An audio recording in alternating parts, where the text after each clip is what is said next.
Alors, nous continuons la lecture en ce jour du 19 mars 2024, tel que le Seigneur nous guide dans la lecture. Ce sont les messages aux 7 églises que le Seigneur voudrait me faire lire pour qu'on comprenne quel est le message que Dieu a envoyé aux 7 églises. Et où sont situées les 7 églises?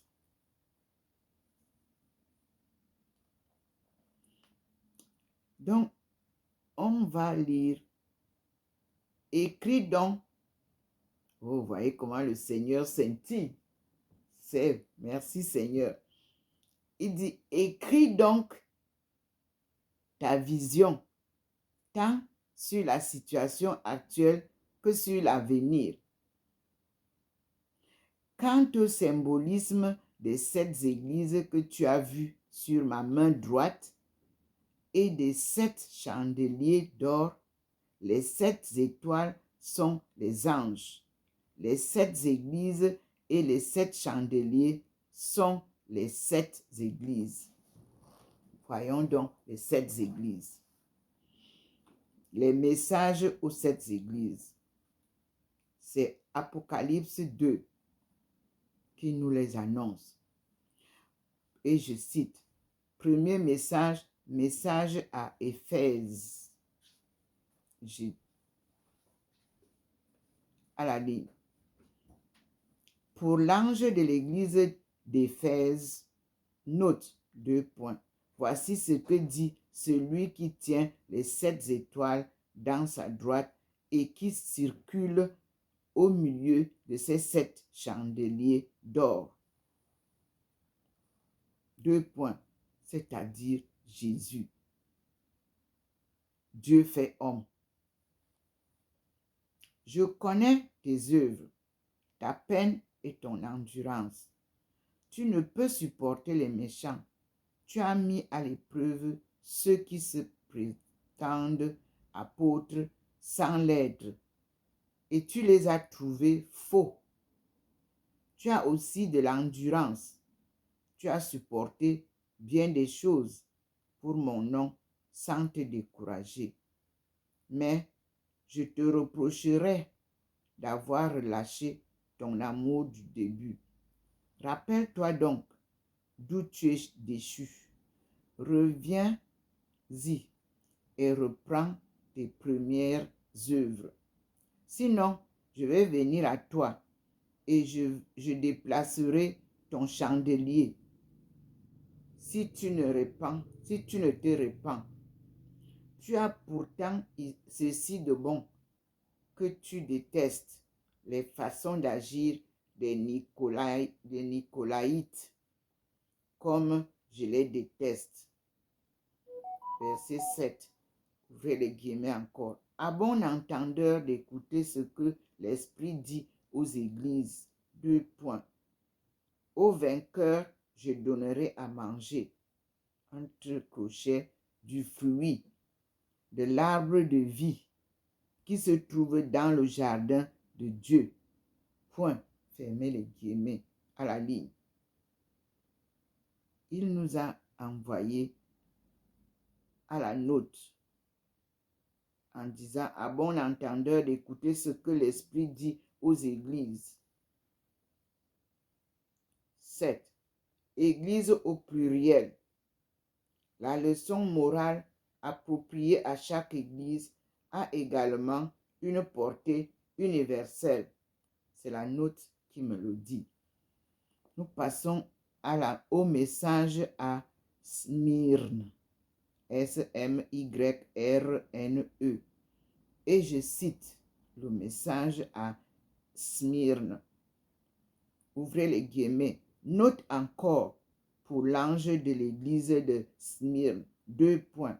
Voici ce que dit le premier et le dernier qui a été mort et repris vie. On parle de Jésus Christ. Verset 9 nous dit, je connais ta détresse et ta pauvreté.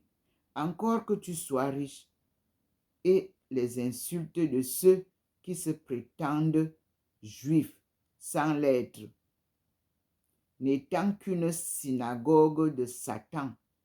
Point. Verset 10 dit, ne crains pas ce que tu vas subir.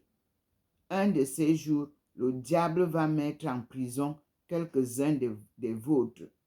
C'est pour que vous soyez mis à l'épreuve en traversant 10 jours de tourmente. Sois fidèle jusqu'à la mort, et je te donnerai la couronne de vie. Verset 11 nous dit,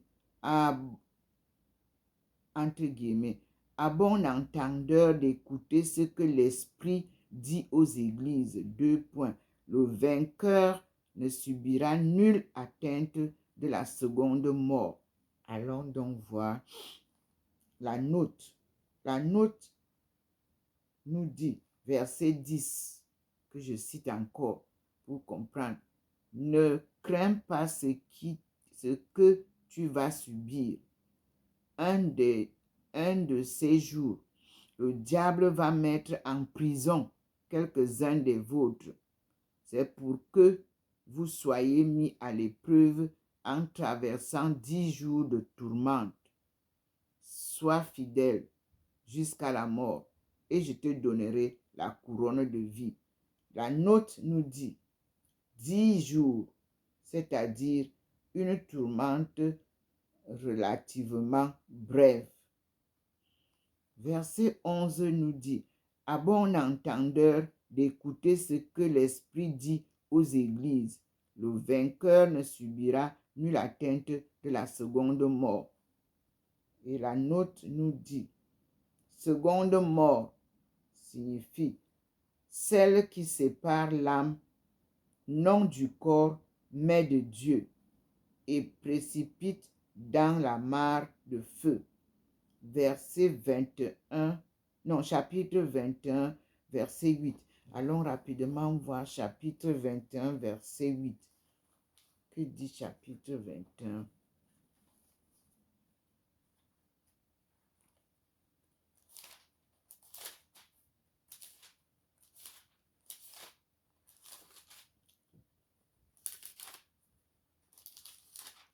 Nous y sommes.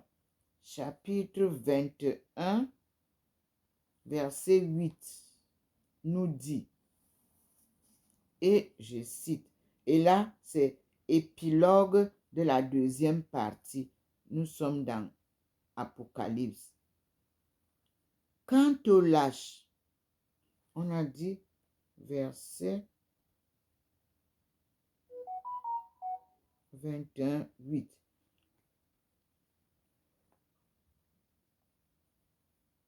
Nous lisons donc.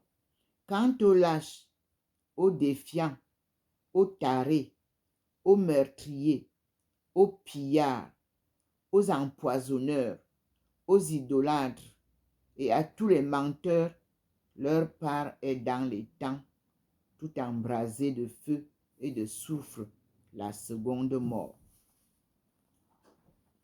Nous continuons la lecture. Maintenant, nous sommes le message à Pergamée.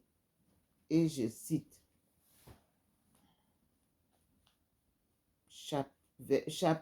Apocalypse chapitre 2, verset 12 nous dit. Note encore pour l'ange de l'église de Pergame. Voici ce que dit celui qui tient le glaive acéré à 2 tranchants. J'ai parlé de ça. Je sais que là où tu habites se trouve le trône de Satan. Malgré cela, tu es attaché à mon nom et tu n'as point renié ma foi.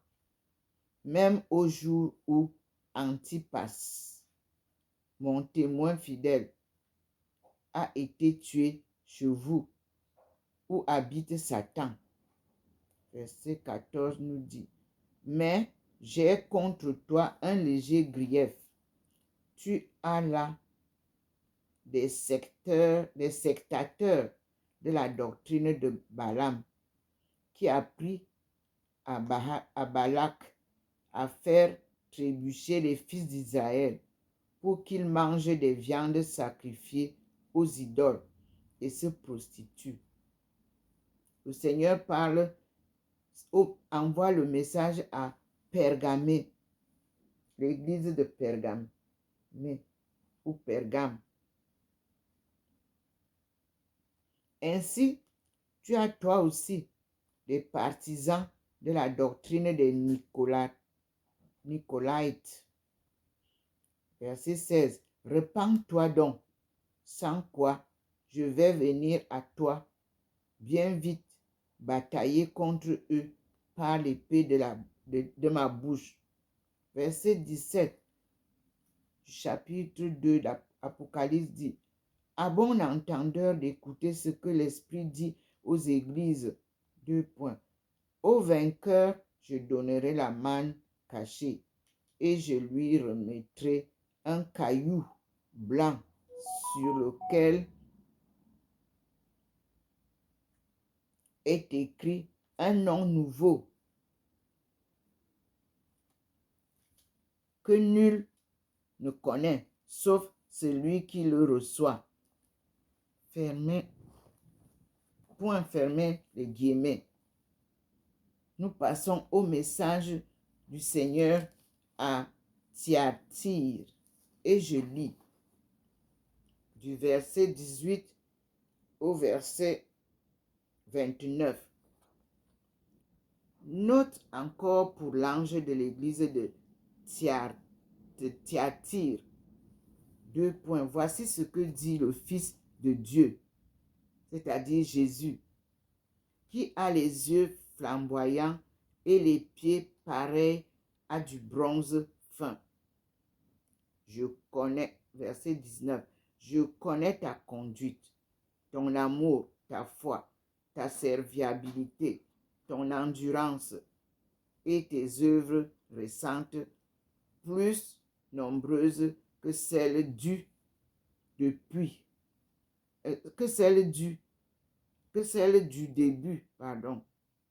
Verset 20 dit: je te reprocherai pourtant de laisser faire dame Jézabel.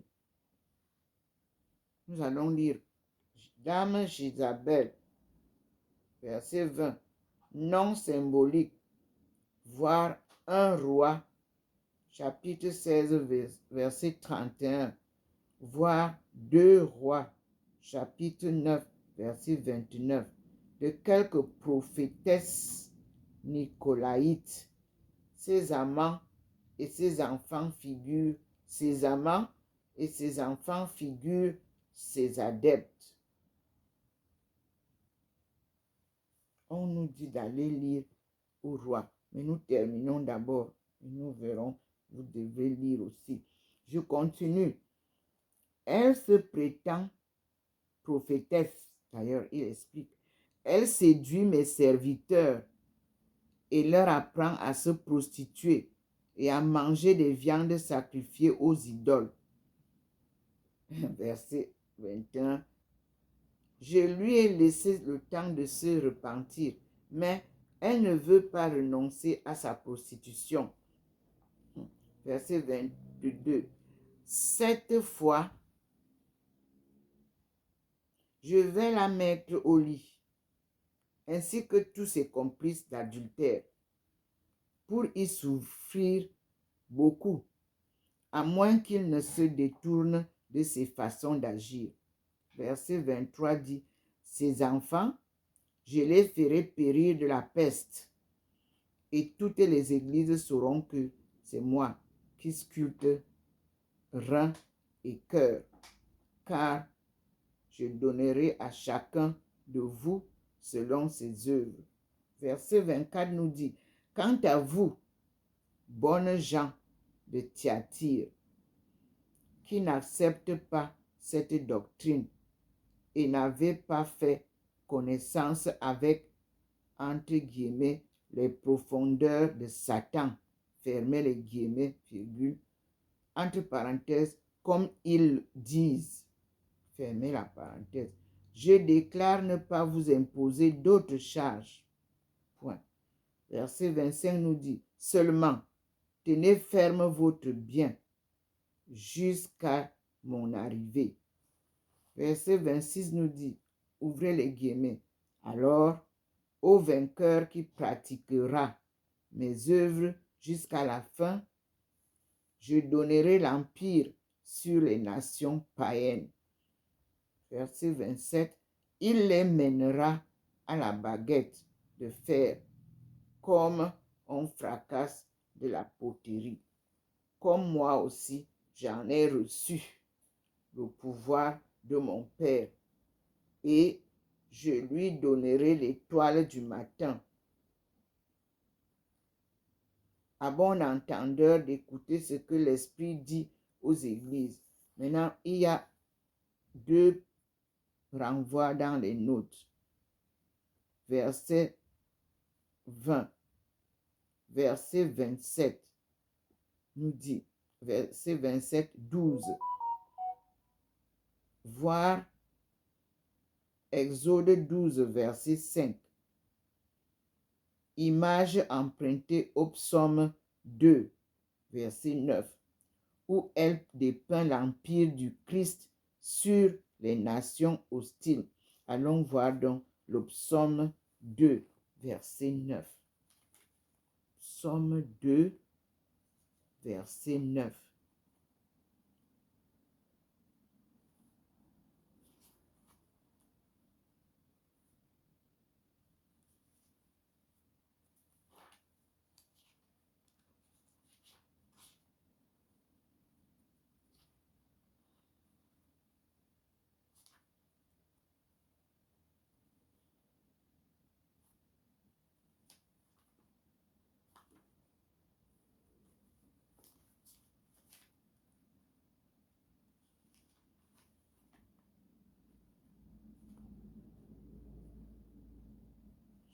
Nous y sommes. Excusez-moi. Tout ce qui est ici est très nécessaire. Psaume 2, verset 9 nous dit, je cite, et ici, ce psaume, c'est prière du matin. Le titre, c'est Messie de l'univers. Le Messie de l'univers.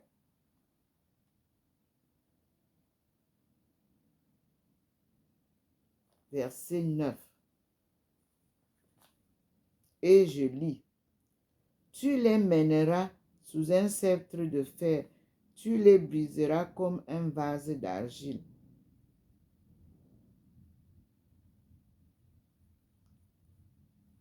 Nous continuons la lecture. L'Apocalypse 2. Les messages aux églises. Et nous avons encore aussi la poterie où il nous envoie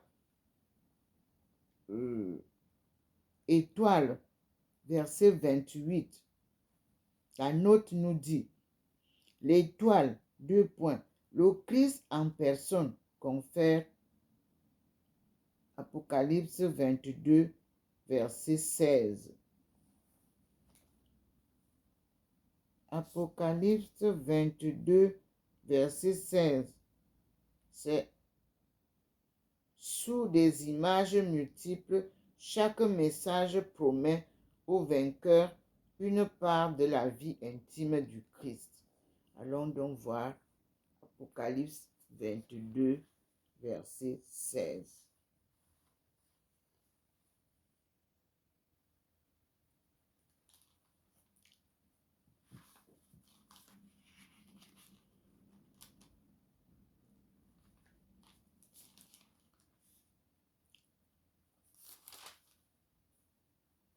Nous y sommes. Verset 16. Voilà. Cela m'avait été révélé le 17 février 2023 aussi. Que c'est épilogue, pardon. Moi, Jésus, J'ai envoyé mon ange attester tout cela au sujet des églises. C'est moi, le rejeton et le descendant de David, étoile radieuse du matin. Point fermé les guillemets. Et oui, c'est clair comme l'eau de roche. Et là, nous avons le verset, nous passons, on a déjà vu jusqu'au... On passe maintenant, message à Sardes.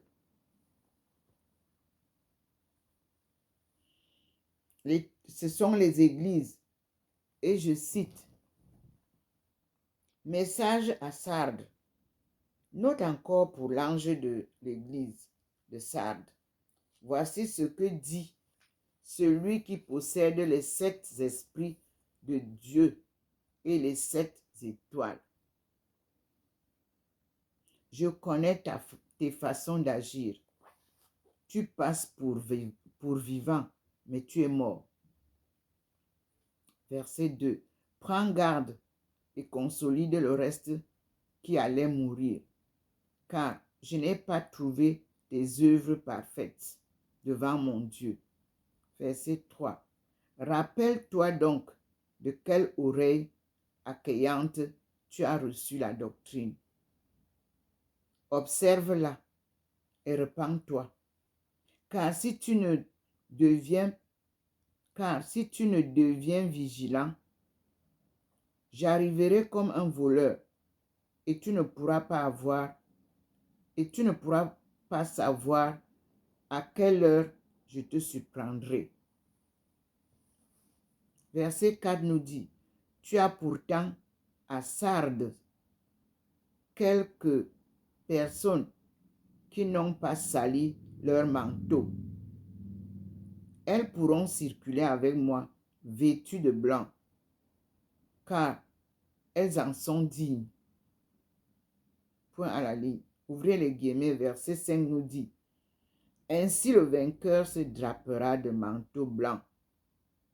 Jamais je n'effacerai son nom du livre de vie et je le citerai devant mon Père et devant ses anges. Point. Verset 6. À bon entendeur d'écouter ce que l'Esprit dit aux églises.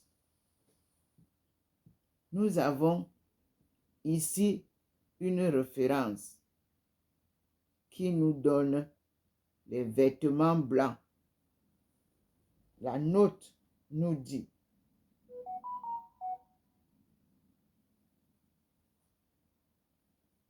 verset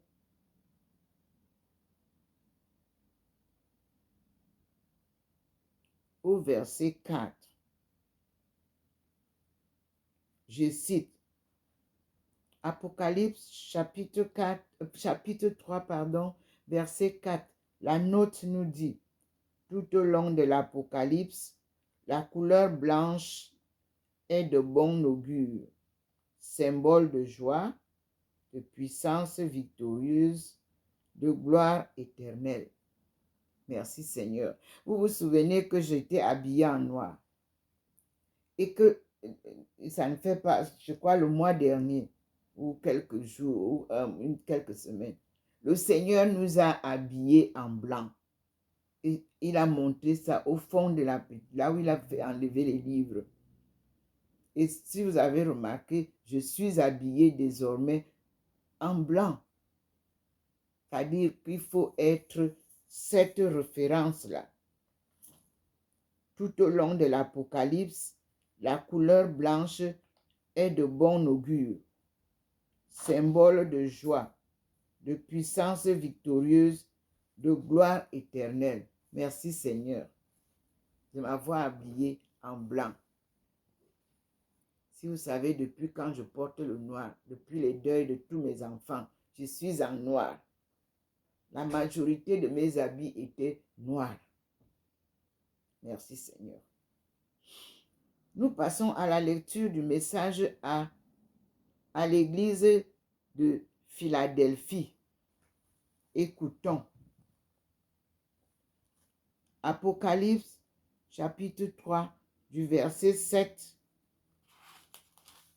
au verset 13. Et je cite. Note encore pour l'ange de l'église de Philadelphie.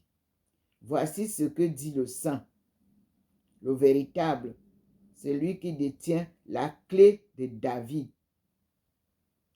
Vous vous souvenez que j'avais reçu la clé de David dans le monastère de Chitsuchan en Chine en l'an 2000.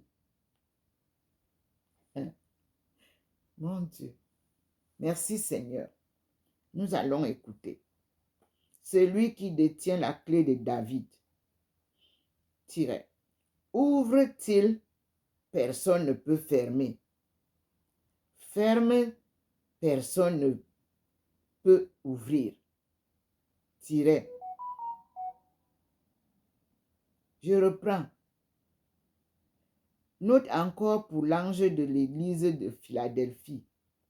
Voici ce que dit le saint, le véritable, celui qui détient la clé de David. Nous allons écouter que veut dire la clé de David avant d'avancer.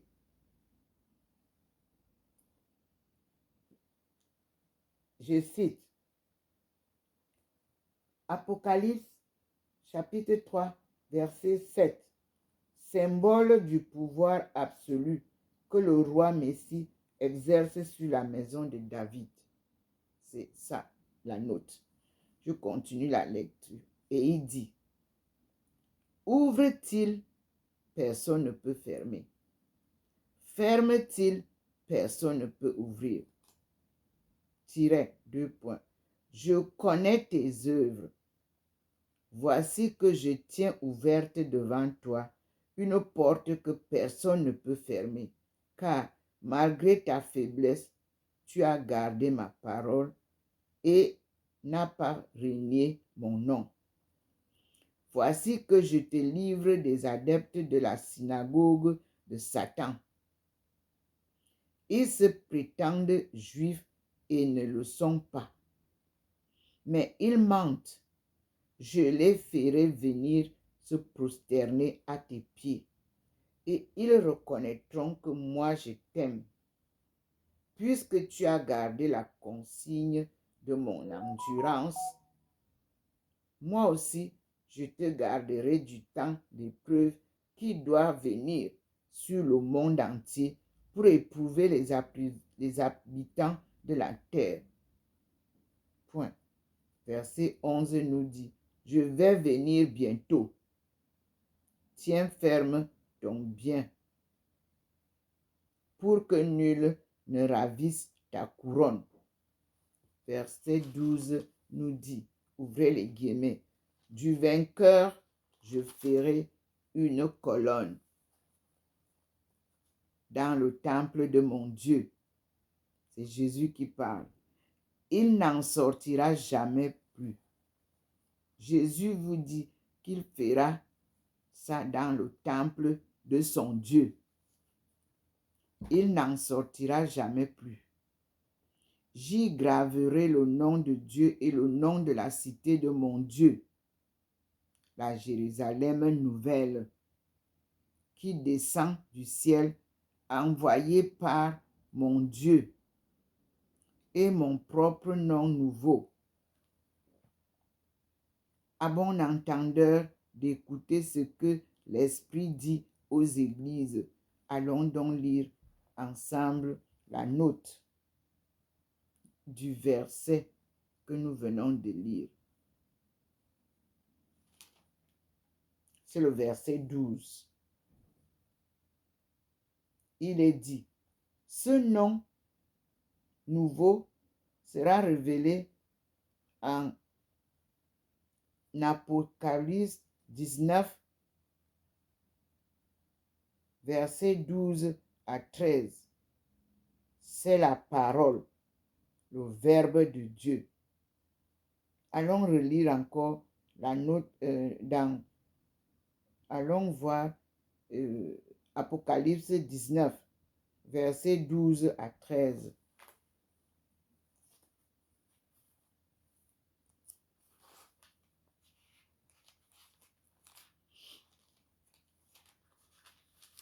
Versets 12 à 13 nous dit: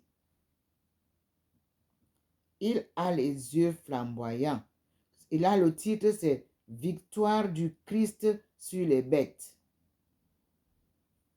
Et je lis: il a les yeux flamboyants, la tête ceinte de bien des diadèmes, et porte écrit un nom que nul ne connaît, sinon lui.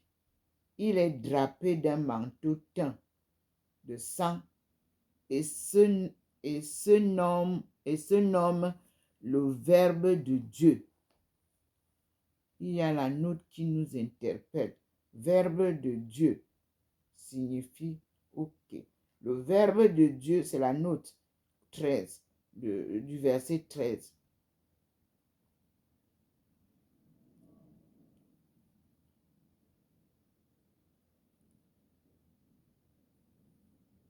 Nous avons le Verbe de Dieu.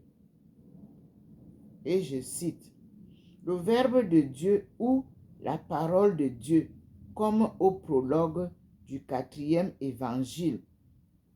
Pourtant, lui seul connaît ce nom, en épuise toute la signification, sait tout de ce qu'est Dieu. Merci Seigneur. La victoire du Christ sur les bêtes. C'est le titre en Apocalypse, comme je viens de lire. Et nous continuons notre lecture.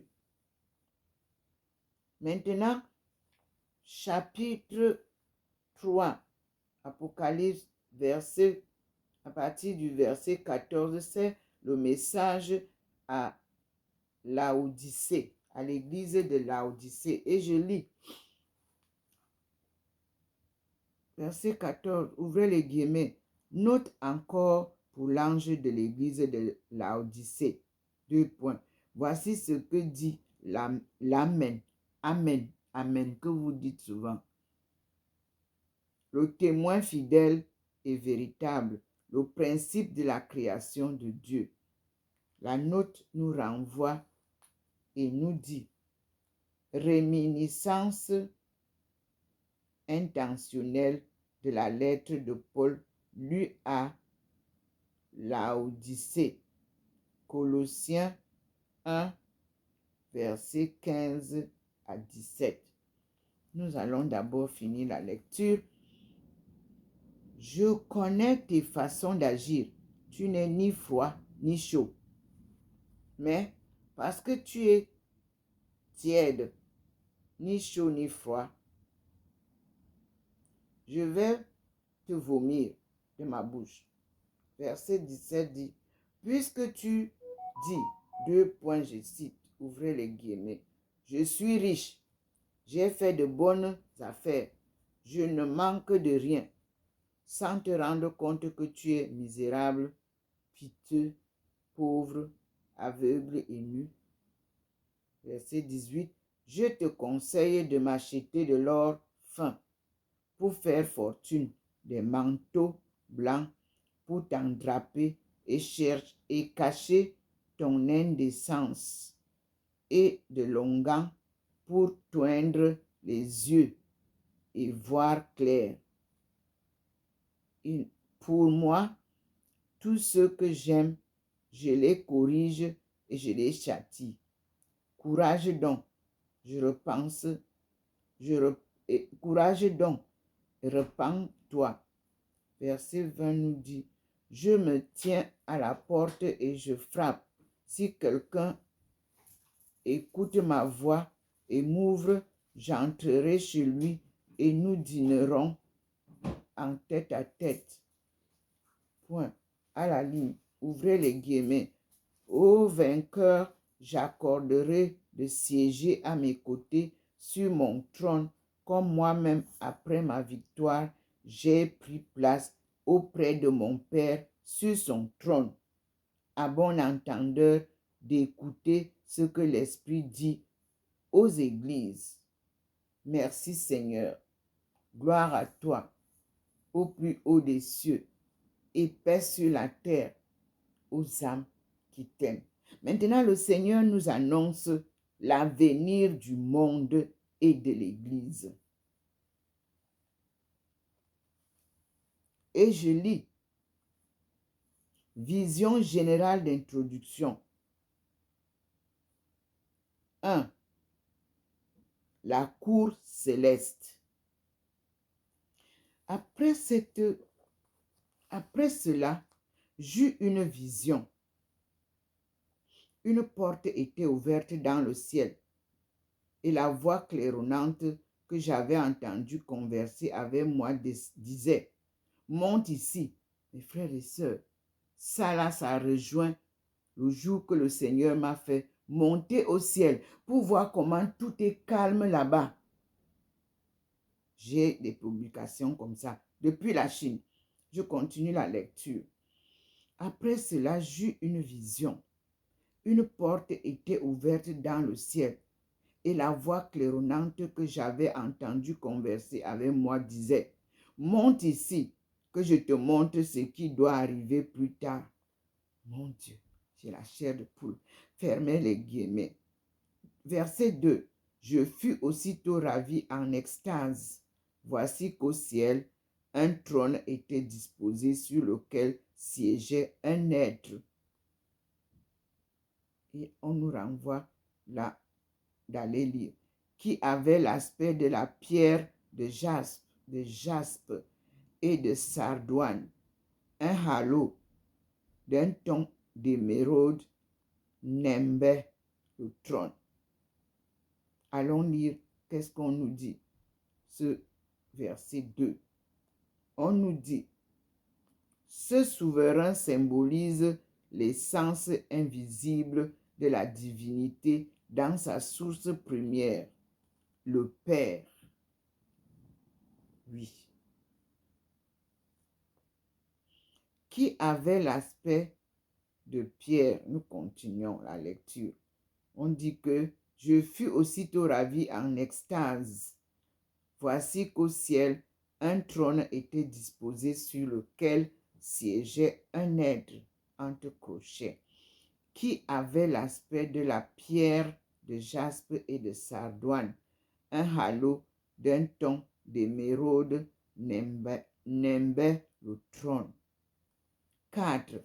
Alentour, entre crochets, s'alignaient 24 trônes sur lesquels siégeaient 24 vieillards, drapés de manteaux blancs, la tête ceinte de couronnes d'or. Du trône s'échappaient des éclairs, des voix et des coups de tonnerre, point. Ici, on nous dit que signifie tonnerre. Image traditionnelle du terrifiant déploiement de puissance qui accompagne la manifestation de la divinité. 7 esprits. Voir Apocalypse 1, verset 4. Je vais rapidement voir avec vous. 1, verset 4. Jean aux 7 églises d'Asie. À vous, grâce et paix par celui qui est, qui était et qui vient par les 7 églises en faction devant son trône et de par Jésus-Christ, le témoin fidèle, le premier-né d'entre les morts et le souverain des rois de la terre. Et là, on nous dit que c'est la révélation. En grec, apocalypse. Donc, apocalypse veut dire révélation.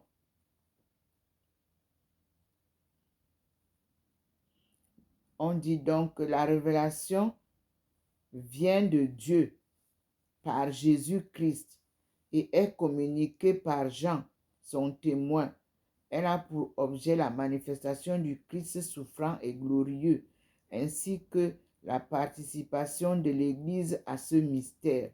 Effectivement, c'est ce que je vis, mes frères et sœurs. Les révélations, c'est comme ça. Je ne vois pas Dieu, il est invisible, mais il se présente à moi par Jésus-Christ. Oui. Nous continuons la lecture. Devant le trône s'étendait une mer limpide comme du cristal. C'est ça que j'ai vu. Le ciel s'étendait vers une mer limpide comme du cristal. Ça, c'est vrai. Voyons une mer. Que nous dit la note? La note nous dit le firmament où les eaux supérieures forment comme le sol transparent de la cour de Dieu. Effectivement, c'est ce que j'avais vu le jour que le Seigneur m'a fait monter les 7 ciels. Et tout était très calme, limpide.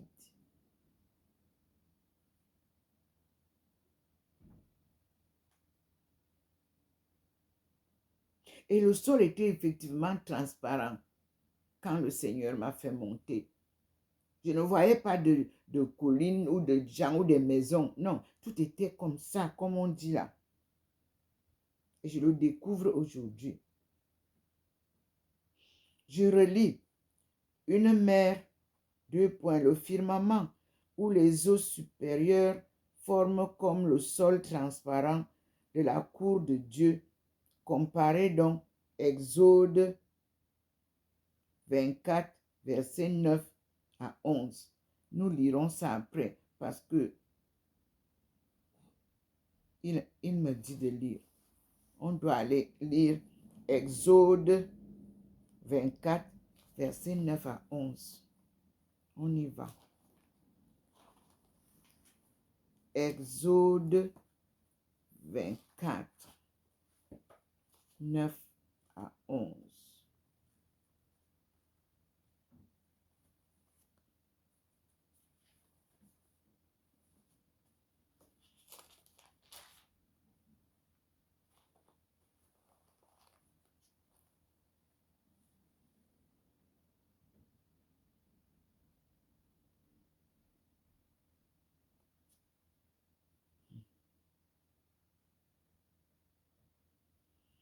Je suis à Exode 29. Il a dit Exode 24, pardon, 9 à 11. Et je lis. Ici, c'est prescription liturgique. 9. Vous construirez la demeure et tout son humour. Est-ce que je suis bien?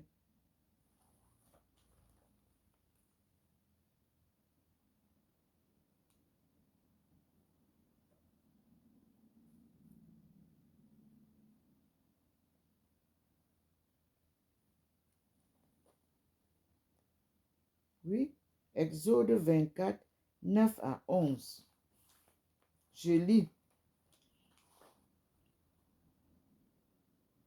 Vous construirez la demeure et tout son mobilier exactement d'après le modèle que je vais vous montrer.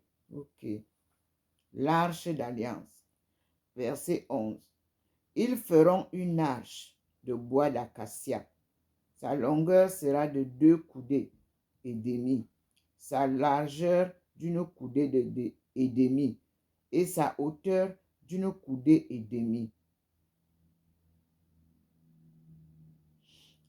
Tu la recouvriras d'or pur, au-dedans et au-dehors, et tu l'entoureras d'une moulure d'or.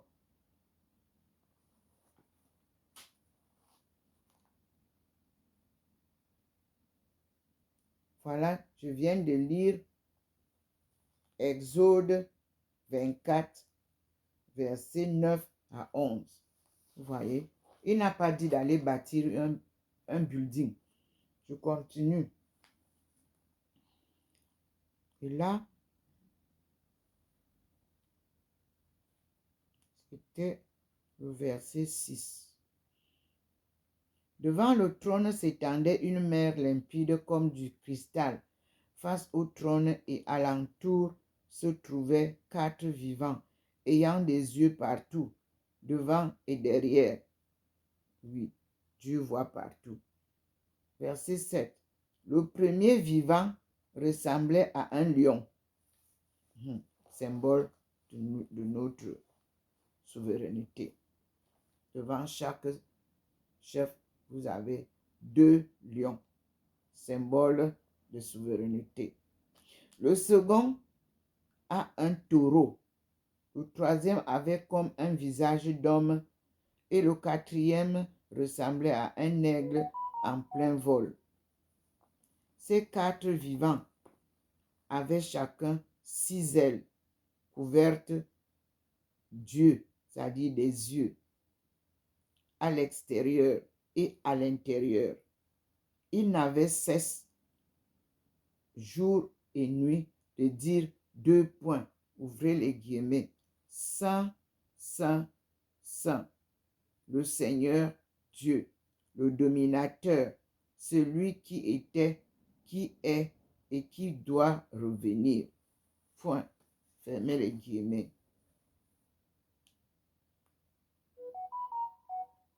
Et chaque fois que les vivants rendaient gloire, honneur et action de grâce à celui qui trône, à celui qui vit pour les siècles des siècles. Verset 10.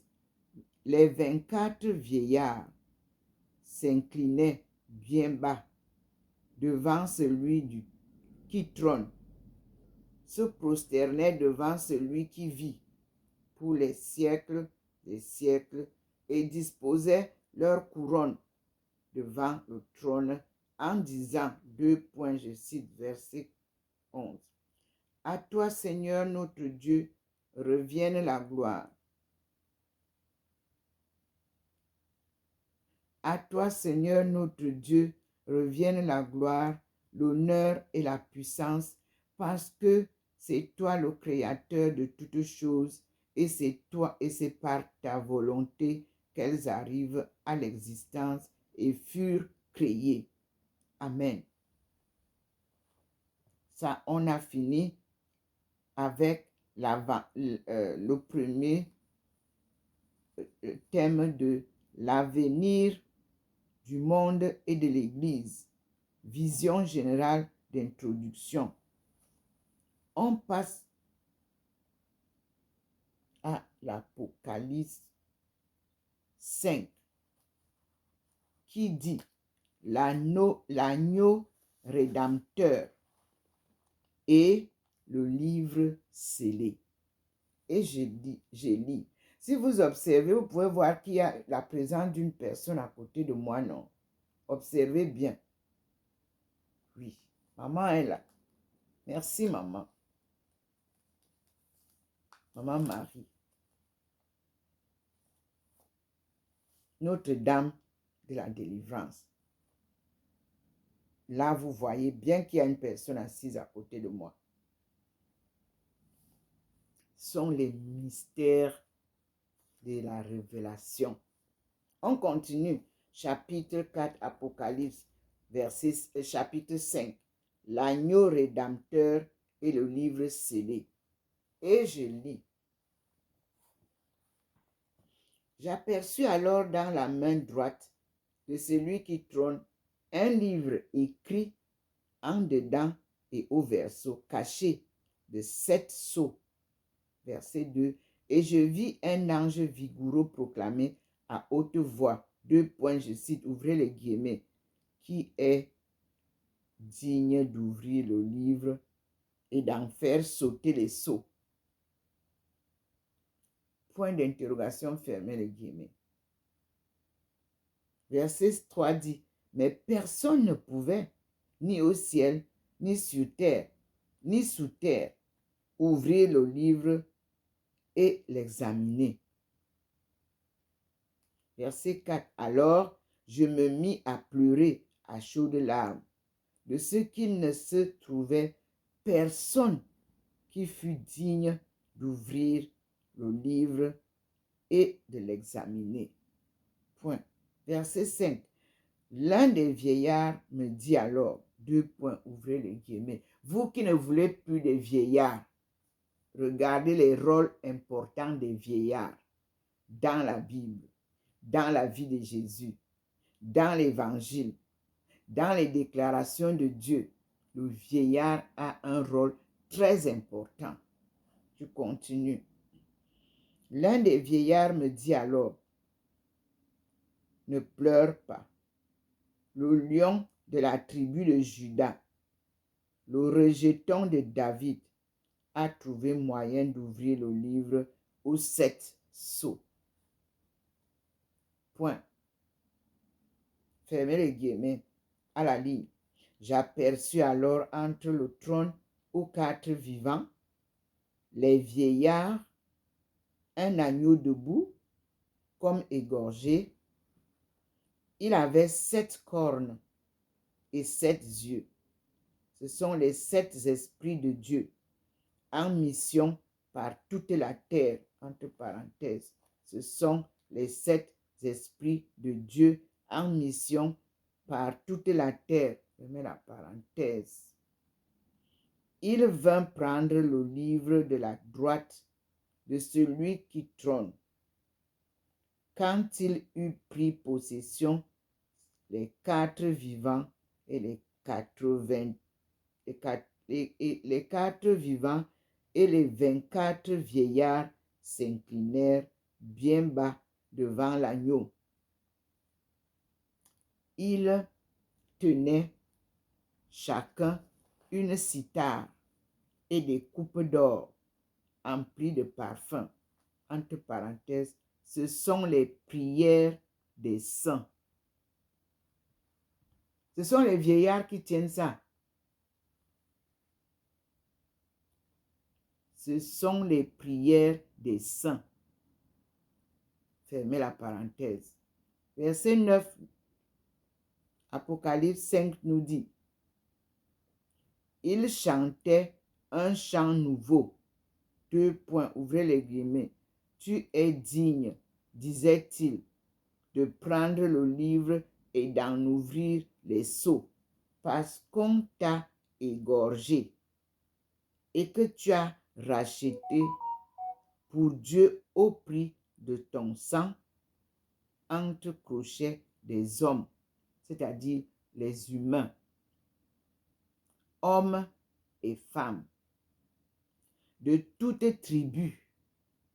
Vous qui voulez à tout prix noyer la tribu choisie par Dieu pour la mettre avec les autres tribus, écoutez donc bien, chaque tribu a sa part et l'attention de Dieu. Ne mélangez pas les tribus. De toute langue, chaque tribu a sa langue. Même si la langue ressemble à la langue d'une autre tribu, c'est sa tribu, c'est sa langue, c'est sa culture, c'est sa coutume, c'est son diète. Chacun de nous est né d'une tribu distincte des autres, dit le Seigneur.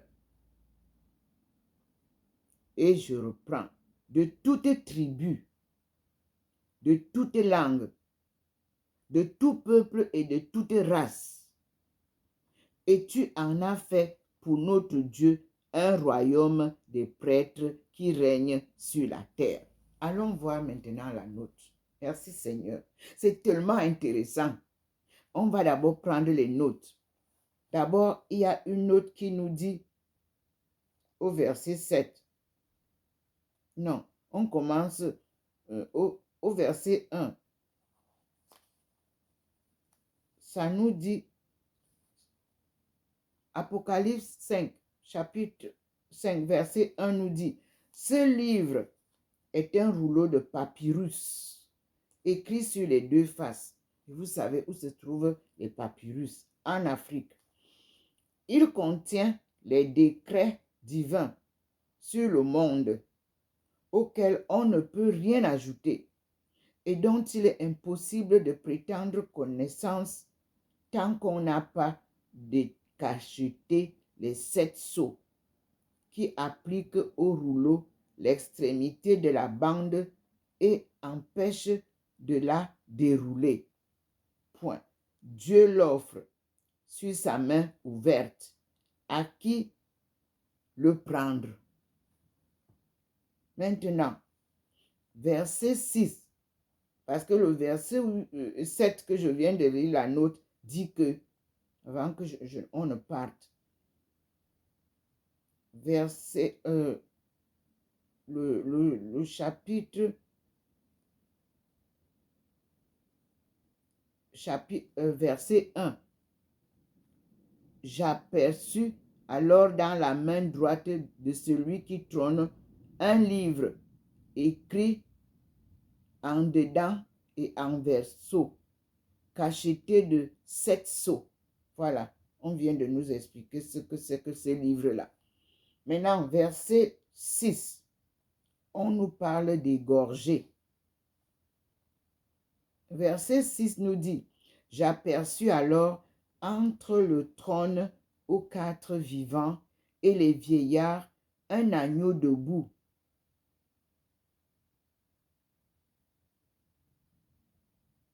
Comme égorgé. » Allons donc voir. La note nous dit, égorgé, 2 points, car le Christ a été sacrifié, mais il est debout, vivant, 7 cornes, etc. Symbole de la plénitude, de la puissance et de l'intelligence. Voilà. Et je vous ai dit que le Christ ne meurt pas tous les ans comme vous faites là. Il est mort, il est ressuscité et voilà, on nous l'explique ici. Il a été égorgé, d'accord, mais on nous dit ici que il a été sacrifié, mais il est debout, vivant. Et 7 cornes, etc., symbolisent de la plénitude, de la puissance et de l'intelligence de ce Christ vivant. Et vous chantez souvent à l'église, le Christ est vivant, alléluia, il est parmi nous.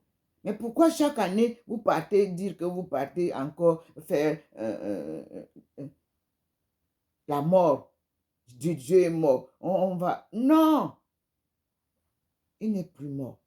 Il était mort.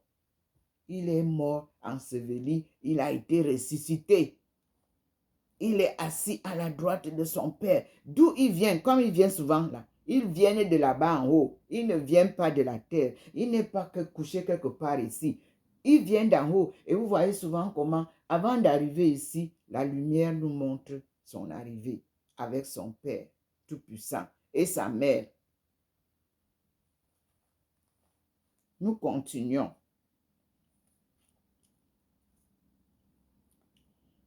Après, nous avons les cornes. Il avait 7 cornes.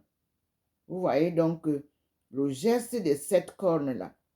Les 7 cornes symbolisent de la plénitude, de la puissance et de l'intelligence. Personne n'est aussi intelligent que Jésus. Oui. Personne. On continue. Maintenant, nous avons le verset 7. C'est la note, parce que je lis maintenant les notes. Verset 7 nous dit, « Il vint prendre le livre. » Donc, on a dit que on nous a dit qu'avec 7 cornes et 7 yeux, ce sont les 7 esprits de Dieu en mission par toute la terre. Le chiffre 7 dans la Bible est très symbolique. 7 et 9. et 3. Les 3 chiffres très symboliques. Nous continuons. Donc, on va voir ce que nous dit maintenant le verset 7. Puisque ce sont les 7 esprits de Dieu en mission par toute la terre.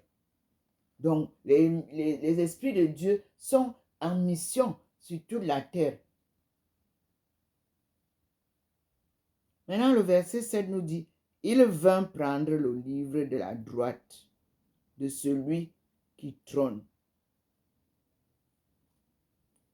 La note nous dit, « D'un geste d'autorité souveraine, celui à qui plein pouvoir a été remis au ciel et sur la terre prend l'empire des destinées du monde. » Comparé donc avec Matthieu 28, verset 18. Dieu a pris possession. Ce Dieu vivant.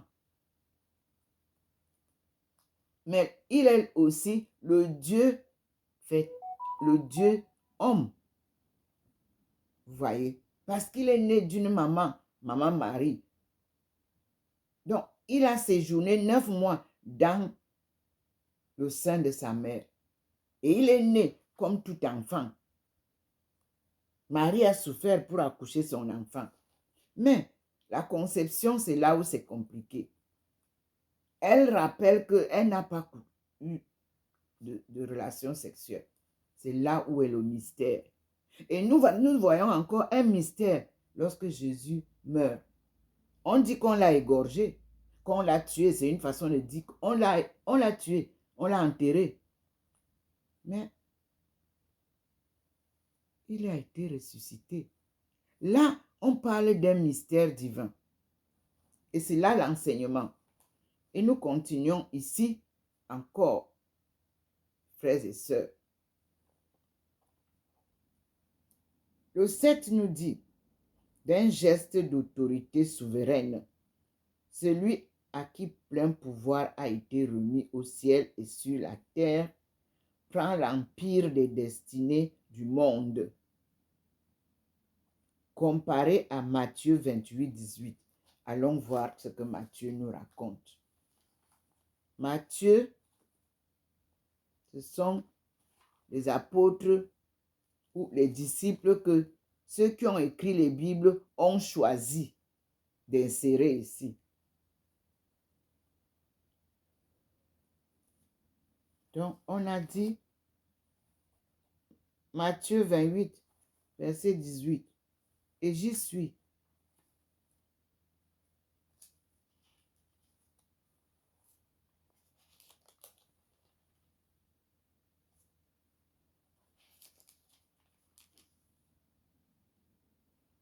Ici, c'est la résurrection qu'on nous fait vivre.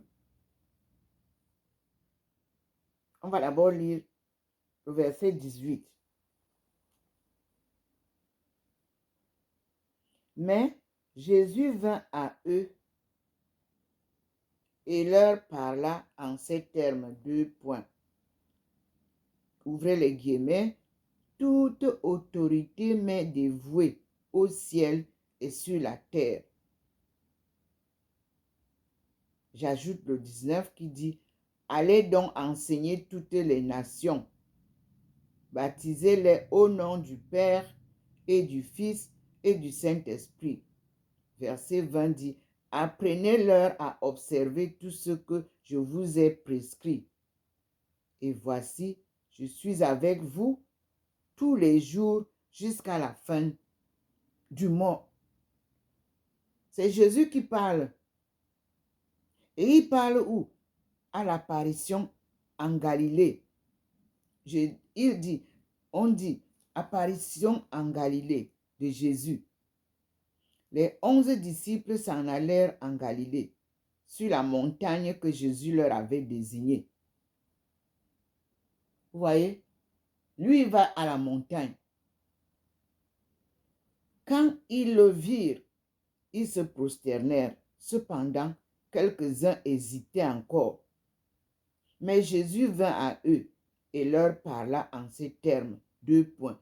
Il était déjà mort, mais il est ressuscité. Il vient parler à ses disciples sur la montagne, pas dans vos églises, parce qu'il ne vient pas là-bas, dit-il. Il dit que ces autels sont souillés. Ce n'est pas moi qui parle, Seigneur. Et il vous dit qu'est-ce que vous devez faire. Ici, il dit, quand ils le virent, ils se prosternèrent cependant. Cependant, quelques-uns hésitaient encore, vous voyez. Même les disciples sont aussi parmi comme certains qui hésitent de croire à ce que Dieu est mystérieux. Là encore, il a montré maintenant la face dans le box. Mais je dois terminer. C'est sombre. Il montre qu'il est noir. Dans le box où il nous montrait, ne quittez pas. Je tourne parce que ces mystères sont... Voilà.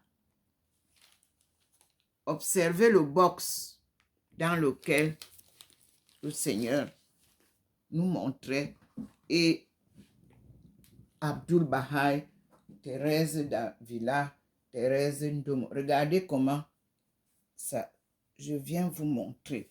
Voici le Seigneur, sombre, là, comme au jour de sa passion. Regardez vous-même là où je vous montrais Abdul Bahá'í et Jésus, tous habillés. Les voilà. Vous voyez vous-même, voici Jésus complètement sombre. Il est noir. Il n'est pas blanc. Voici qui vient encore se montrer ici. Là où je vous ai montré hier. Comment il montrait Armstrong. Voici le Christ. Il est noir. Et je suis un peu en haut. Avec ma face transfigurée. Voilà qu'il nous envoie la lumière. Regardez vous-même la lumière à côté de sa face pour que je vienne vous montrer la face qu'il m'a offerte. Apparaît le monial. Là, voici. Voici la face du Christ. Comme vous vénérez cela à Rome, au Vatican. Le voilà. Et voici la lumière où il pose la lumière, où il me pose souvent.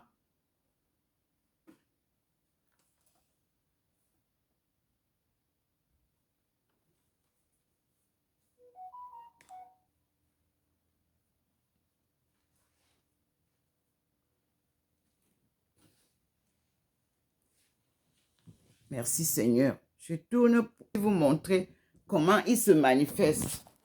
Il est présent ici. Il est présent dans le monde, partout où vous tuez les gens. Il est présent. Mais il dit, vous ne comprenez rien. On est tous voués à mourir. Excusez-moi.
je continue la lecture, excusez-moi. Donc, vous avez vu comment nous avons la résurrection. Et on ne saurait ne pas lire la résurrection de ce chapitre 28 où le Seigneur nous interpelle, où le Seigneur nous amène. Regardez vous-même comment il nous attire vers la résurrection pour que vous compreniez le plus grand miracle qui s'est produit dans la vie de Jésus. Cette mort et cette résurrection. Lisons donc ensemble.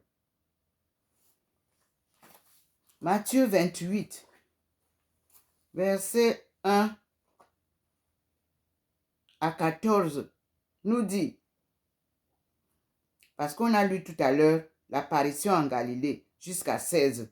On va donc lire aussi jusqu'à 15 pour terminer ce petit chapitre de Matthieu. La résurrection, c'est le chapitre 24 du verset 1 au verset 15 qui donne aussi référence à Marc,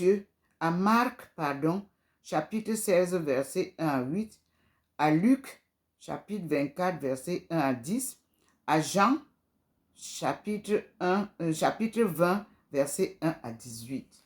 Mais nous lisons juste Matthieu 28,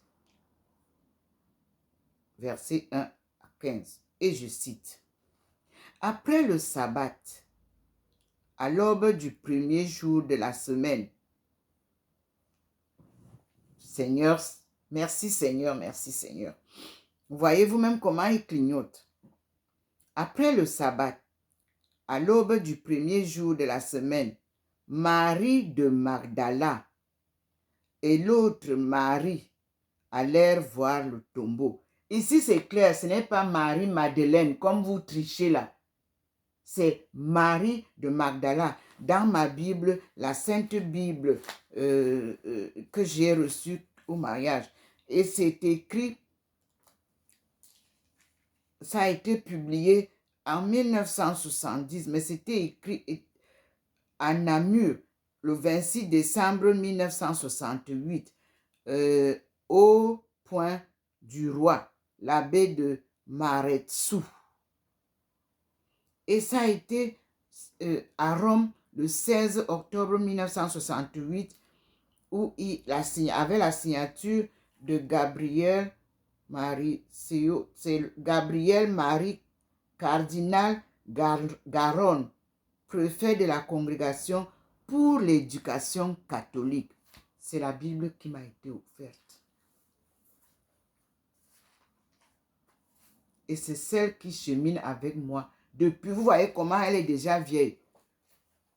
Quand je commence les bagages pour n'importe quel déplacement, c'est d'abord le premier bagage que je mets dans l'autre. Et je lis. Après le sabbat, à l'aube du premier jour de la semaine, Marie de Magdala et l'autre Marie allèrent voir le tombeau. Et voici qu'il se fit un grand tremblement de terre.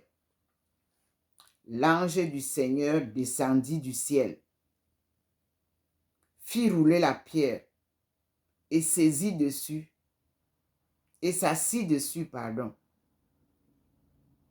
Il avait l'aspect d'un éclair. Son vêtement était blanc comme neige. Les gardes crurent mourir d'épouvante. Verset 5. Mais l'ange dit aux femmes, : Pour vous, ne craignez pas. Je sais que vous cherchez Jésus, le crucifié. Il n'est point ici, : Il est ressuscité, comme il l'avait dit.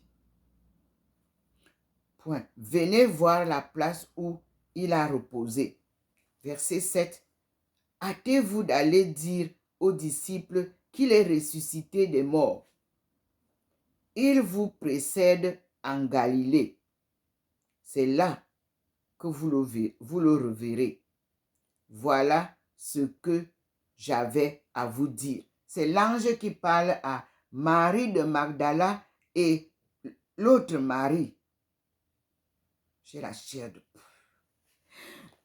Verset 8 nous dit, elles quittèrent bien vite le tombeau avec une crainte mêlée d'allégresse et coururent porter la nouvelle aux disciples. C'est Marie de Magdala et l'autre Marie qui sont partis à la tombe, qui ont eu le message que l'ange leur a donné et qui sont venus donner le message aux disciples. Mais comment se fait-il que cette Marie de Magdala disparaisse de l'histoire de Jésus pendant des siècles, des millénaires?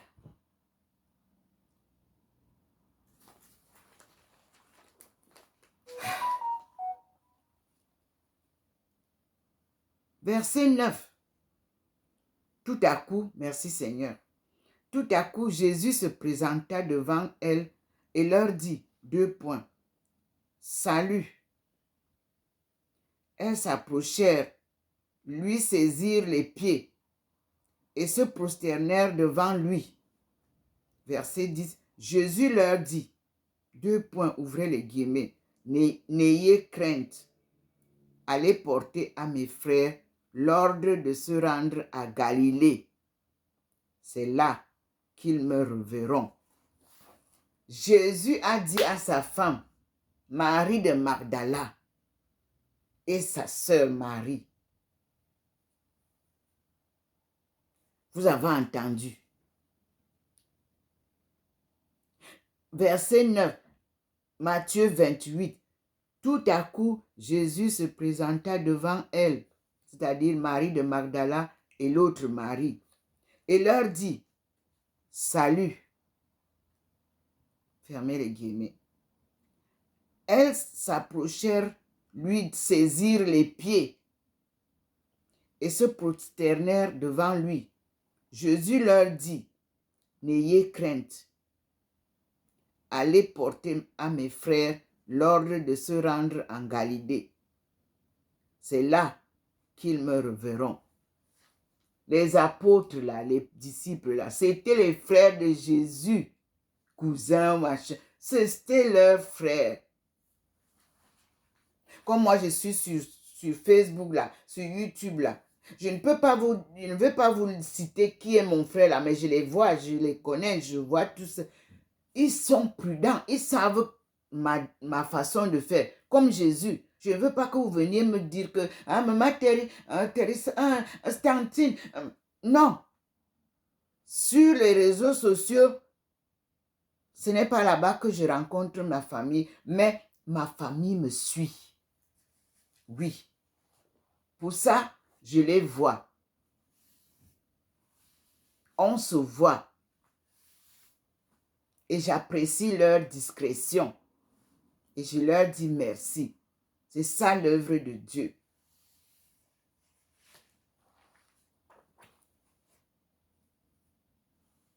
Toute ma famille, oncles, cousins, frères, beaux-frères, belles-sœurs, je les vois.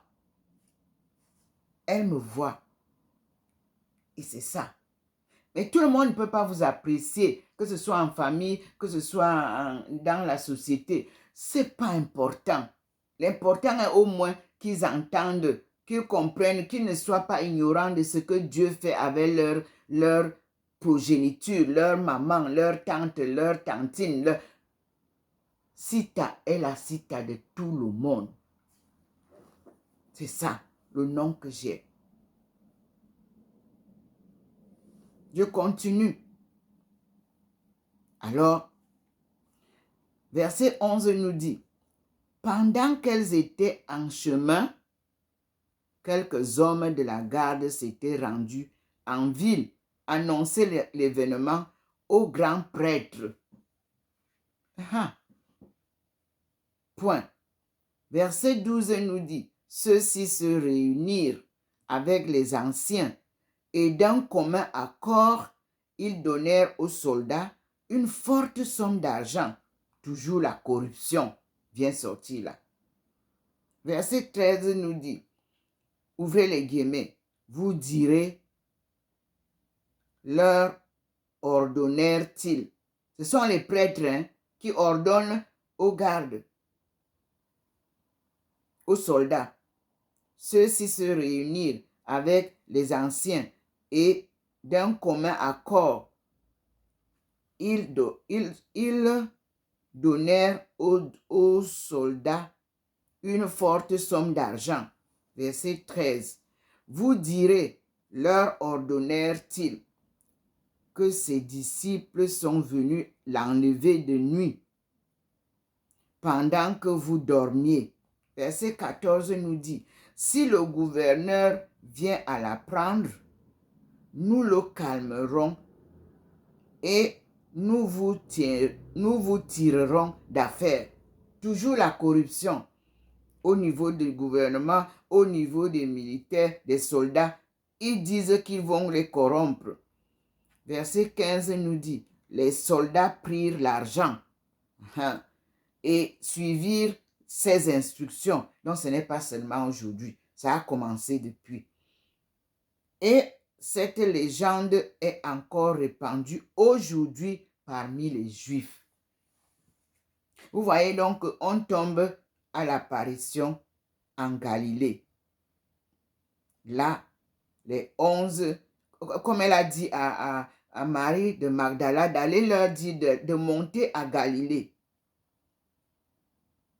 Oui, et Marie a fait, de se rendre en Galilée. Et Marie a fait ce que Jésus lui a dit. Et les 11 disciples s'en allèrent en Galilée. C'est l'apparition en Galilée. Sur la montagne que Jésus leur avait désignée. L'obéissance à la parole et aux instructions de Dieu. Quand ils le virent, ils se prosternèrent.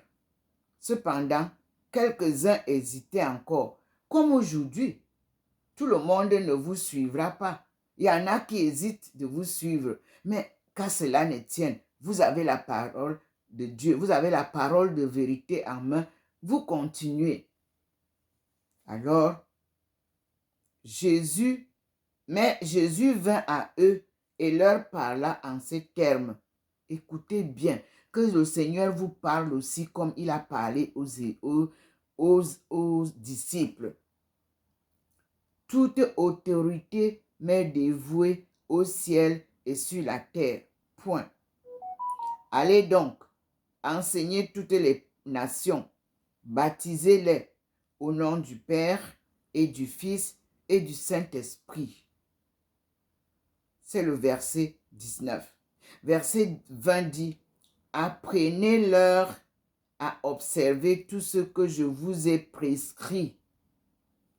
Et voici, je suis avec vous tous les jours jusqu'à la fin du monde. Le Christ est vivant. Alléluia. Il est parmi nous.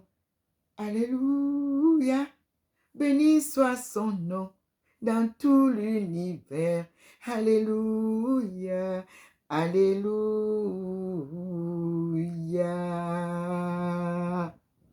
Je suis dans la joie. Alléluia. Dans l'allégresse. Alléluia. Le Christ est venu. Le Christ est présent. Alléluia. Alléluia. Soyons dans la joie. Alléluia. Louons le Seigneur. Alléluia. Il nous a sauvés. Oh Seigneur. Il vient nous délivrer. Alléluia. Alléluia. Amen. Mes frères et sœurs, ensemble, louons Dieu. On s'arrête donc ici pour le moment et nous disons merci au Seigneur qui a tenu à nous enseigner tout ça. Nous sommes chez Dr Ndomo Melingi Thérèse. Aïcha est son nom chinois et son nom musulman.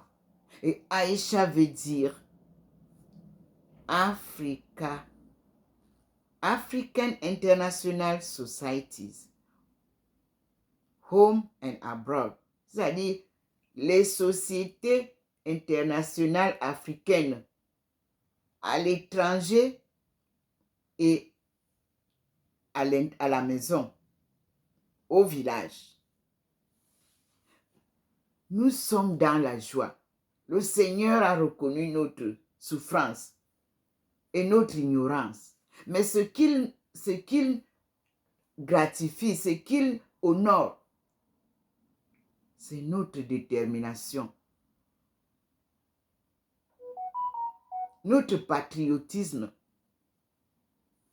notre résilience et notre obéissance à sa parole de vie. Que ce soit dans la pauvreté, dans les souffrances, dans les chaînes, dans les humiliations, nous avons accepté notre Père et les enseignements divins qu'il a donnés à nos aïeux, qu'on appelle la sagesse traditionnelle africaine, qu'ils nous ont inculquée. N'enviez jamais les autres. N'enviez jamais les biens des autres. N'enviez jamais la richesse de la terre. Elle est éphémère. La nôtre, c'est celle que je vous chante maintenant là. Oui, Dieu est une grande richesse. Quand vous pouvez l'obtenir, mes frères et sœurs, soyez dans la joie. Donc, mon adresse, je vous la donne toujours comme il me l'a dit. Je suis au 93A, avenue du Général de Gaulle, à Saint-Louis, au Haut-Rhin, en Alsace, en France. Cette avenue du Général de Gaulle est une avenue historique qui regroupe 3 pays. L'Allemagne, la Suisse allemande et la France, où se trouve Saint-Louis. Mais mon téléphone, il suffit que je me déplace de, disons, 4 km de ma maison. Si je suis du côté de l'Allemagne, mon téléphone signale que je suis en Allemagne. Si je vais vers le côté de Bâle, ça signale automatiquement que je suis en Suisse. Quand je vais à Leclerc faire les courses, automatiquement, mon téléphone signale l'Allemagne. Je bouge un peu, ça signale la Suisse. Un mystère. C'est lui qui a choisi sa maison où il est venu m'installer. C'est lui qui a choisi le jardin qui est dehors là pour nous manifester le changement des temps. Maintenant, les herbes, les fleurs ont commencé à jaillir là. Oui, voyez, nous sommes en hiver. Oui, c'est un changement climatique. Vous pleurez des changements climatiques comme si ça vous surprend aujourd'hui. Qui sème le vent récolte la pluie. Seigneur, on fait comment alors? C'est ce que nous avons sémé. On a tout détruit et Dieu vient remettre en forme. Allez lire ma thèse de doctorat que chacun essaye de prendre là et vous raconte. Ils ont publié tellement de choses. Mais je vous avais dit, vous qui avez de l'argent, vous qu'on finance, apportez-nous les solutions que vous venez encore me demander. Vous me demandez les solutions alors que vous avez pris ce que moi je publiais. Chacun a pris un petit bout. Il a mis dans son livre. Les livres se vendent. Le mien ne se vend pas parce que le mien, c'est un livre académique. C'est un livre écuménique. c'est un livre divin.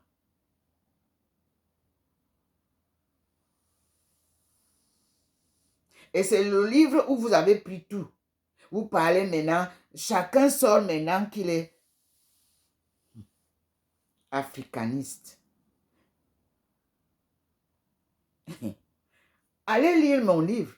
Vous avez tous lu sur les réseaux sociaux, mes publications. Le deuxième livre qui m'a été offert gratuitement, je ne le publie pas. Pourquoi? Parce que c'est là où j'ai les solutions clés du développement. Et je laisse à mes maîtres le soin de vous publier ce qu'ils m'ont enseigné. La Chine, la Russie. C'est là où nous avons puisé nos leçons. Rien d'autre. Vous me parlez du franc CFA. Vous voulez que je parle du franc CFA. Quel franc CFA? On vous a dit que notre agence s'appelait franc CFA. Mais laissez que nous venions vous donner et vous mangez, vous vous fermez la bouche comme d'habitude. Quand les gens souffrent, vous êtes là, vous faites les hypocrites, vous ne parlez pas. C'est quand le bas blesse déjà et que tout est déjà gâté, vous venez faire les commentaires. Moi, vous qui me parlez de la première dame, je vous dis encore une chose. Si vous n'avez pas bien suivi le cheminement de ce qui s'est passé pour ce que Atebeyine a appelé le coup d'état scientifique, c'est que vous mentez. Parce que j'ai vu des scènes. J'ai vu cette femme arracher l'enveloppe au directeur du cabinet en main, en pleine séance. Ça a été filmé et personne n'a rien dit. Bravo au directeur du cabinet parce que il tient bon. Ce n'est pas évident. Et les femmes qui ont préféré suivre le vent, nous, on ne vivait pas comme ça avec la première femme du président. On avait celle qui était à côté d'elle et qui pouvait lui dire que un moment, il a tout comme dit là, et comme là. Mais il n'y a pas, oh, ok, on dit qu'il n'y a pas moyen de parler. On va faire comment? Et vous venez parler maintenant, pourquoi? Attendez la fin. Chaque chose a un début et une fin. Soutenez le président dans sa dure besogne. Il est zen. C'est comme ça, le patriarche. Vous croyez que lui ne voit pas tout ça? Laissez-nous vivre les événements. Et donnons à Dieu ce qui est à Dieu et à César ce qui est à César. Alléluia. Amen. Nous attendons dans la joie la victoire de notre marche.